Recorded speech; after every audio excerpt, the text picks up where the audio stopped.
Hi, YouTube. I'm back again. Sorry that it abruptly stopped. I put in for more time on YouTube to be able to do this further, but again, I'm starting up with persecution. Will it happen here? It will never happen here, excuse me, by Jan Pitt. Okay, I'll read the prior sentence. Okay. Okay, one can even buy promise boxes containing Bible verses printed on cards. I received one of these as a gift. Printed on the outside was precious promises. On each card was a promise for times of sorrow, loneliness, illness, etc. No terms of fulfillment were given, just the promises. It all sounds very comforting, but it can be dangerous. Should you refer to any one of these verses in the Bible, you will always find a condition attached. The Bible is very clear. God's promises are yours and mine only if the conditions are fulfilled. The reluctance to believe that we will not experience persecution stems from being unwilling to pay the price of discipleship. Most evangelical work is based on promises and not conditions. The excuse is given, you'll frighten people off if you tell them about the conditions. Your heart is in your purse. At an evangelistic campaign, a preacher labored a point that the believer's possessions ought to be given to God. An attractive and smartly dressed lady approached him afterwards. Why do you speak so much about my purse and so little about my heart? Was her question. Triumph glistening in her eyes as she felt she had put him in his place. Gravely, he looked at her. Because, madam, that is where your heart is. Her eyes flashed. I do not appreciate your joke, she said angrily as she flounced away. No, such jokes, red truths, are not appreciated.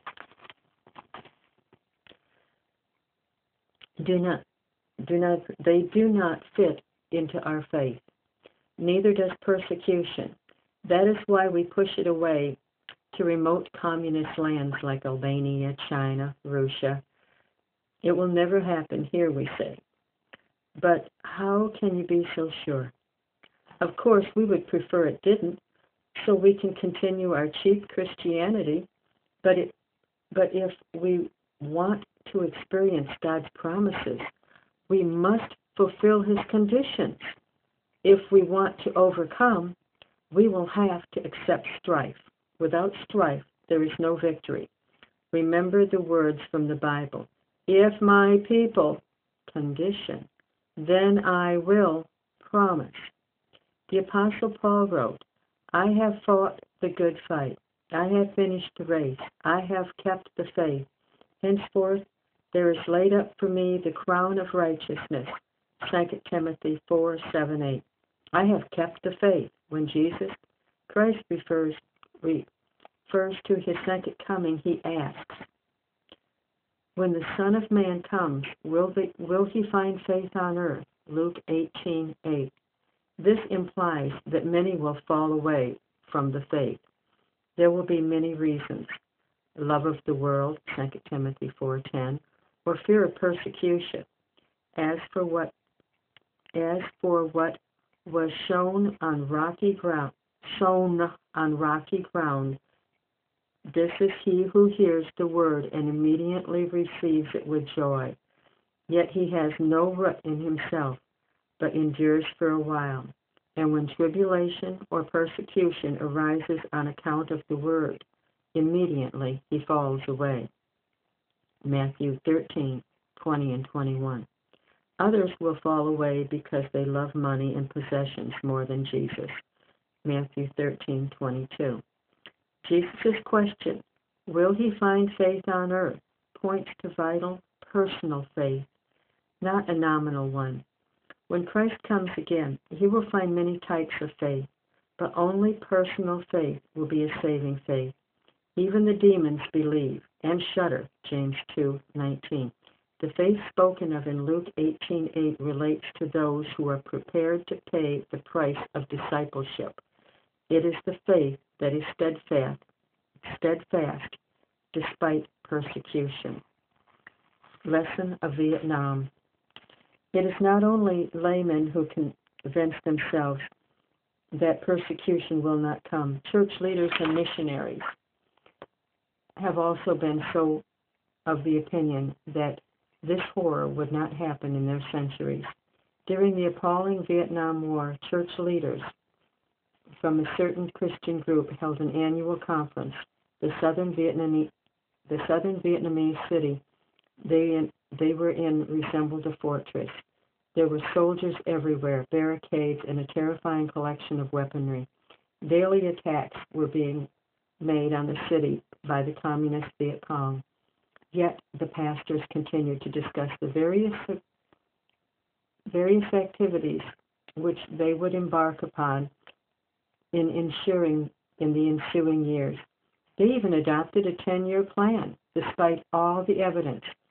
No one there thought it possible for South Vietnam to be overthrown. All were convinced the country would remain open to mission work. What happened? South Vietnam fell. Not 10 years later, but 10 days after the conference. The leaders there in July 1976 had no insight into the situation. It will never happen here, was their opinion. But 10 days later, they had to flee Vietnam. In 1965, my wife, Lais, and I joined a group of missionaries in the mountainous, humid, and densely forested land of Laos, once known as Lan Giang, land of a million elephants.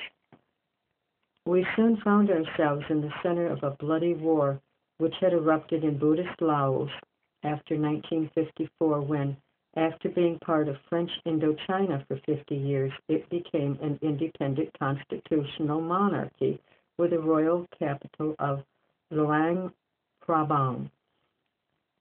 Efforts to form a neutral government had broken down in 1960 in a war between Royal Lao forces supported by the United States and the Pathet Lao, backed by North Vietnam, became a key part of the bigger conflict in Vietnam.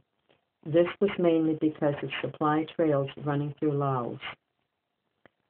So I shouldn't really have been surprised when we arrived that the first words we received from the other missionaries were, "Don't unpack. You might have to leave any day." Excuse me. Now I say with great shame that although we could see that the writing was on the wall for Laos, we had no strategy building a strong indigenous church. I remember being told by one missionary, "Jan, you may not be in this country for very long, so lead as many people as you can to Christ." It was as if he was saying, the salvation of the Laotian people depends on the presence of us missionaries. What we should have been doing was instructing the Laotian Christians on how to evangelize their own people. Instead of thinking we should do it all, we seemed to think that the Holy Spirit could only use missionaries to bring people to Christ. What arrogance we had! The fertility of thinking this way was soon brought home to me forcibly when I began to study the Laotian language in the city of Klamaomne. There where we were based. It is an incredibly difficult language to master because, like Chinese, it is a tonal language with about 7 different tones to it. I spent the first 2 years trying